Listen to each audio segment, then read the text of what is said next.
Welcome back to the Clark Report. I was just on the phone with some family members um, concerning a video that I put on prior, but the video was upside down on Facebook, or side up, whatever how you want to put it. Excuse me.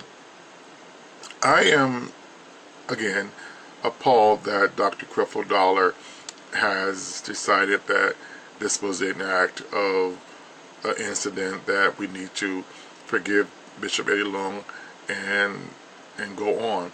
I do believe that we should forgive him. That's not an issue. The issue at hand is this man.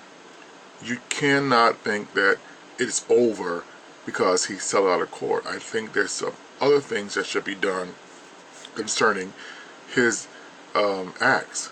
You know, as a man of God, as a person that holds a position like he does. You know, and I just feel like he should be taken down and replaced or silenced for whatever time.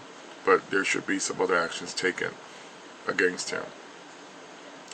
And Dr. Creflo Dollar indicated in his speech to his church that if there were members of New Birth in his church at that particular time of his speaking, that he didn't want them there. He didn't want them to join there, to go back where they belong. And I felt that that was very disheartening because, you know, I think that he should have said something like, okay, if you hear from New Birth, we are here to counsel you, to help you in your spiritual walk, so that you're able to go back to your shepherd or to your church and understand that he needs to be loved and forgiven and take it from there. But for you to say go back and you're not welcome here, that's kind of rough. That's a very sad thing to say. But of course you think that you are right because when when preachers and bishops or whatever, they have these wisdoms of words, I call them, because they know what to say, how to say it, and when to say it. And when people are afraid of questioning the man of God, because you put that fear in people that they're not to go against the man of God and question the man of God and all this kind of crap. But when you're wrong, you're wrong. Where do you draw the line when it comes to questioning your pastor?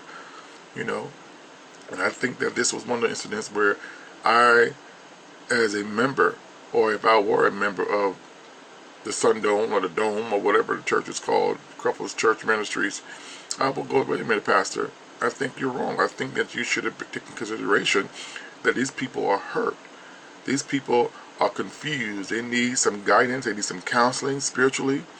And you should open up a venue or your church home or get with other pastors of the city and say, wait, we need to come together and minister to these people and to help these people. It's not about trying to get them to be a member of your church or to turn them away. I think that you should be open-minded to say, well, wait a minute, these people need some spiritual guidance. Let's get these people together. Let's talk to them. Let's encourage their hearts and their spirit that this is just, we can get over this or however. But you didn't do that.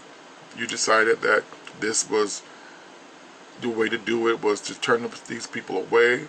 And to me, like I said, to hell with you. Don't bring your butt over here. Take your butt back to New Birth, where you belong. Who just said they belong there?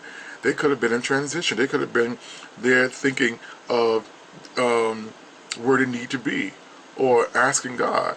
And then for you to say that, it's like, oh, wow. And I don't think you were looking at it in a spiritual point. I think you were looking at it as a friend point of view, because he's your colleague or your friend.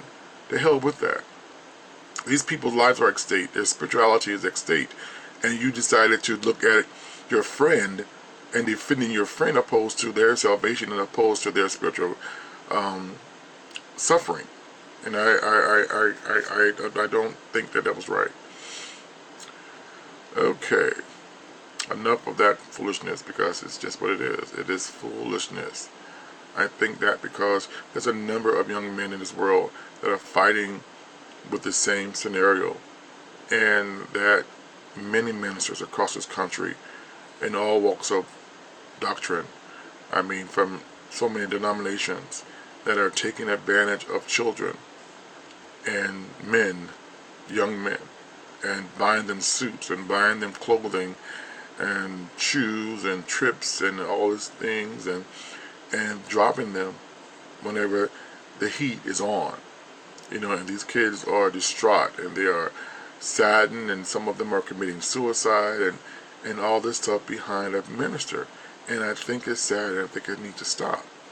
And those of you who are young men that are dealing with the situation, I think you need to tell this individual person, no, I'm better than this. I deserve better than this. If we can't be together and openly together, and you can't love me to, openly, and everybody knows about us, then we don't need to be together, because I'm not a piece of sexual.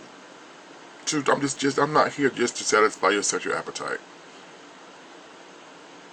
And then when it comes to acknowledging who you are, they don't know you. All you are is their adjective. And that's another scapegoat people have in the church, and they call these young men their adjectives. And for those of you who may not be aware of what an adjective is, an adjective is a person that is set up to become a minister, and they follow behind another minister who's already a minister, and they're guided or trained or groomed into the ministry.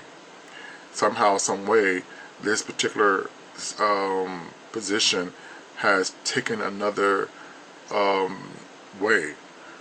These kids are not only becoming these ministers' helpmate or traveling companions, they've also becoming or have become their sexual appetite. They're taking advantage of these kids, and these kids are becoming more than just their traveling companions. And then you have what we call in the gospel industry or in the Christian world, arranged marriages. A lot of young men who are tortured like this, they end up marrying women when they don't want to marry a woman, but it's arranged. I'll be with her, but I know I'm with John. And it's sickening. And too afraid to be themselves, because you're teaching them, on one hand, it is wrong, but behind closed doors, you're all up in their face, loving them and lavishing them with these things, and it's confusing to some of these kids. And some of them know what's going on, but they don't care because they're so engulfed in their gifts that you're giving them. But there are a few that are truly believing what you're telling them, and you need to be stopped.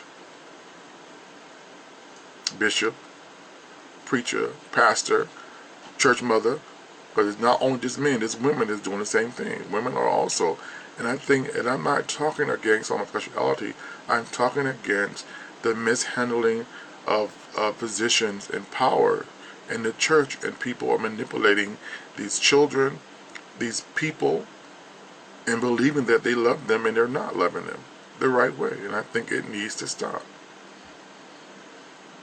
Well, I'm going to let that be, and I'm going to come back on the next Clark Report, hopefully on a lighter situation or a lighter topic. But this topic truly discouraged me, because I was just not going to say anything, but I said, you know what, this needs to be said, and hopefully that we can make some lighter situation by conversing, or my videos will help someone understand that you're better than this, and they can take it to a place where they can understand, wait a minute, let me study for myself to understand it's not all about that. I deserve better. God bless, and I'll talk to you soon. Peace.